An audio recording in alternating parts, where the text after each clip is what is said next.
pitch in a meeting versus an elevator pitch. So let's envision you are at an event in a room full of investors and founders.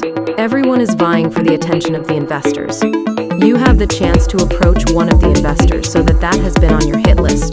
This is the perfect opportunity to deliver your perfect elevator pitch. So what exactly is the elevator pitch? Simple. The point of your elevator pitch is to get enough interest from an investor to get the meeting. So you have your deck finished, and you edit all the information down into a 1-minute pitch, and there you have your elevator pitch, right? No. You want to have a new approach for each setting. If you memorize one sentence and call that elevator pitch, it will be really hard to capture and keep an investor's attention. Know that the points of your pitch at any length, but be able to move freely between two. Speak with passion. Your pitch meeting is the place to get into all the details. It's a chance to tell your full story, to think of yourself as a storyteller. Every great storyteller is passionate and has basic points and framework to their story so that they can move through easily. So you met the investor, gave them your elevator pitch, and got the meeting. Awesome. Now let's run through what basic items your pitch index should cover. Order doesn't matter here, but these are the standard topics that investors expect to be covered when they talk to early-stage companies. First, company purpose. We want to define the company in a single declarative statement. This is the framework for all your pitches, a web platform where users rent out their space to host travelers. Crystal clear, right? Airbnb has grown into so much more, but from the first pitch, it was very clear that the company's purpose was problem. You need to convey the pain point you are solving for your users. Solution. How does your product make your customer's life better? You want to demonstrate your value, proposition, and provide use cases. Why have all the stars aligned to make your company the successful one?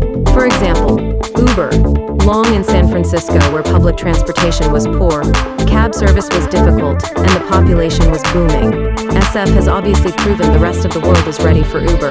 Market size. There are 3 terms you need to know to quantify the market your product is addressing. Again, stick with me. This is getting a little meaty, but you really need to know this good info. Think of everyone you wish to ever reach in your market. SAM. Your segmented addressable market. What part of the total market are you targeting your product to? SOM. Your share of market or your slice of the segment of the segment addressable market. Here's a great example of SAM and SOM from Airbnb's first pitch deck.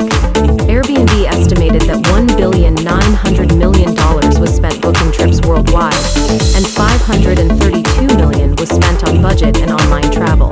And that Airbnb could capture $10,600,000 of that market.